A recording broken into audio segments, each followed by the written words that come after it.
Hello friends, and welcome back to my channel. Today, I want to make a hair bow. I haven't figured it all out yet, but I'll put a little clip of what it ends up being here. But I know I want to make a hair bow. For this project, you're going to need some yarn. I've got an assortment of yarn, not sure what I'm going to go with yet. You're also going to need a crochet hook. I'm going to be using a 4mm hook today. You'll also need some scissors, and you may need a yarn needle to weave in your ends. So gather your supplies, and let's jump in. I'm going to begin with this really pretty variegated yarn. It's about a number 4 weight. To start, I'm going to begin with a slip knot. From here, chain 3. 1, 2, and 3. In the second chain from the hook, 1 and 2, I'm going to do 1 single crochet. From here, chain 1 and turn the work. It's a very short row with just 1 single crochet, but you can still turn it around. Now, in that single crochet stitch, I'm going to put 2 single crochets. Insert the hook, yarn over, pull up a loop, yarn over, pull through 2. Then I'm gonna put another single crochet into the same stitch. And now our row has 2 stitches in it. From here, I'm gonna chain 1 and turn. You can already see how this is turning into a little triangle. We've got our beginning chain, then our single crochet, and now we have 2 single crochets. The next row, we're going to be putting 3 single crochets in. So in the first stitch here, we're going to put 2 single crochets. 1 and 2. And then in the second single crochet stitch, we'll just put 1 single crochet, which creates a row with 3 single crochets in it. From here, we'll chain 1 and turn. Now we want 4 single crochets in this next row. So we're gonna put 2 single crochets in the first stitch, 1 and 2, and then 1 single crochet in each of the next 2 stitches. There's 1, and there's 2. For a total of 4 single crochets in that row. See how that's increasing? Then we'll chain 1 and turn the work. In the next row, we'll put 2 single crochets in the first stitch, and then 1 single crochet in each of the next 3 stitches. So there's 1 and 2, 3, 4, and 5. And then we'll chain 1 and turn. Then in the first stitch, 2 stitches, 1 and 2, and then 1 single crochet in each of the next 4. So there's 3, 4, 5, and 6.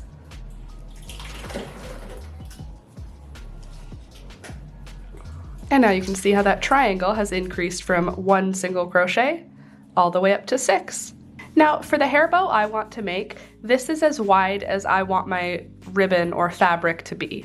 So I'm going to stop my increases now. If you want to make a very big and statement bow, you might want to continue these increases, but that's as wide as I want mine. So from this point on, I'm going to be doing a chain 1 and turn, and then I'm just going to be doing a single crochet 1 time in each stitch across. So 6 stitches is as wide as I want it to be. You can make yours 10 stitches, you can make it as big as you want it to be. It's going to be the same process regardless of the size of your bow. But at this point, I'm going to be doing this short row of 6 stitches, and then at the end of each row, I'll do a chain 1 and turn. And now I have to make this into a very long rectangle. I'm probably going to be going about 12 inches, but I'll let you know how many rows it ends up taking me in order to make my ribbon long enough to make my bow. You go ahead and keep going back and forth until your ribbon is at least 12 inches long though. I'm gonna zoom through this part because it's just single crochets over and over and over and over and over again until we've got a nice long rectangle, and then I'm gonna show you what we're gonna do next to turn this into a ribbon again by doing a decrease, and then we're going to be folding it into the right shape. All right, so I've just finished 90 rows now, and I said originally about 12 inches. I think it's gonna be closer to 24 inches. because that there is about 12 inches and there is a double length of it for about 24 inches as our final length. But now that I've made it to my 90 rows, I have to start doing decreases so that we can end up at a point like we did for the first side. So the decreases are going to be basically an inverse of what we did for the increases. Let me zoom you in for that. So on this row, I will start with a chain one. I'm going to begin by doing single crochet 2 together. So I'll insert the hook into the first stitch, yarn over, pull up a loop, then I'll insert into the second stitch, yarn over, pull up a loop, 3 loops on the hook, yarn over, pull through all 3. Now those first 2 stitches have been decreased into 1. For the rest of the row, we'll just single crochet across. So that row that started with 6 is now finishing with 5 stitches. Just like that. Then chain 1 and turn. Now for this next row, we're going to do single crochet 2 together for the first stitch. And then we'll single crochet into the next stitches. This should decrease us down to 4 stitches. So 1, 2, 3, and 4. And then we'll chain 1 and turn. Now in the next row, single crochet 2 together for the first 2 stitches.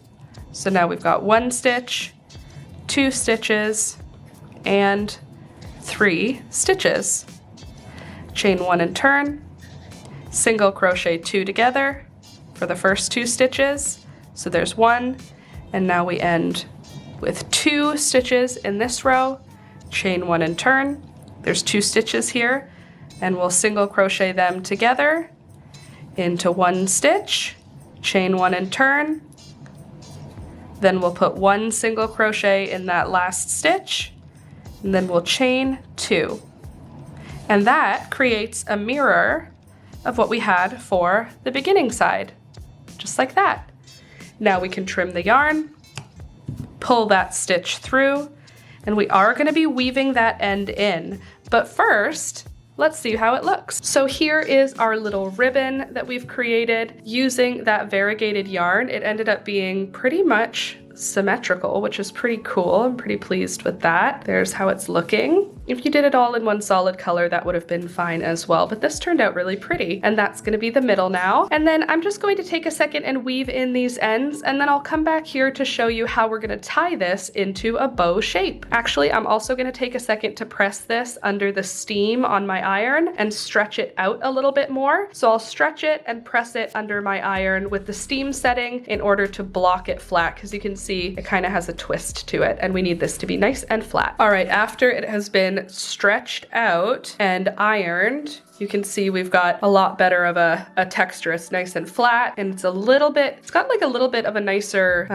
drape now that it's been ironed as well. So now it's time to tie it into a bow, and this is like a super simple way of tying a bow. You could make it complicated, but I'm not going to. I'm just going to grab 2 loops, and then I'm going to crisscross them over one another and put one inside the other. And then I'm just going to sort of finagle it around to make it pretty.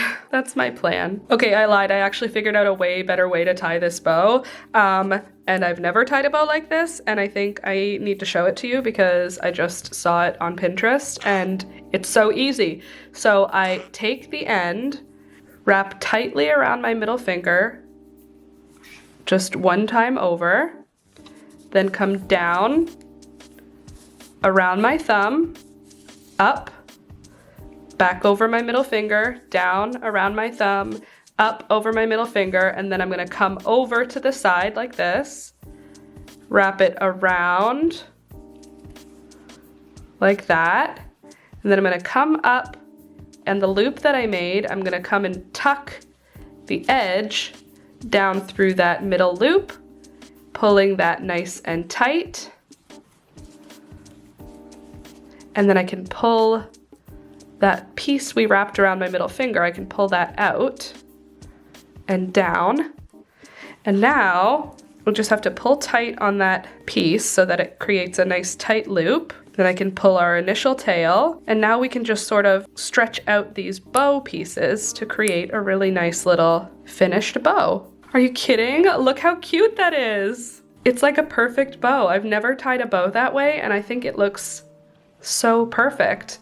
So now you can just attach this to a bobby pin and then stick it right in your hair. It's perfect. You could also stitch this on a piece of clothing. How cute would that be on the front of a sweater? Let me just grab one to show. This is the most recent sweater I made. It doesn't actually match the colors, but imagine just like on the neckline of a sweater, how cute that could be, just to stitch down a little bow for a little extra pizzazz. Gosh, I love this. I love this method of tying the bow. I think that turned out so good. How pretty is that? I love this. And both sides look good. The tie is on this side, so it's a little bit more snug. On this side is like a flat bow. The variegated yarn makes it even a little bit more fun, a little bit jazzy. How cute is this? And guess what, friends? That's it. Ta-da! The simplest little bow. This is an easy crochet project, a great stash buster. You need very little yarn to complete this, and it's so cute. You could decide if you want to use it like a headband, because it's pretty much the perfect length to tie on as a headband. This was such a good idea. I'm so happy to have used this variegated yarn. But what do you think? Have you ever, first of all, have you ever tied a bow like this? Is this something everybody else knew that I didn't? And now I'm going to be doing it this way and creating more little hair bows, more little bows to put on my crochet projects, all kinds of fun stuff like that. So let me know in the comments down below if you're going to make yourself a hair bow as well. Do you think it would look better in solid color yarn or in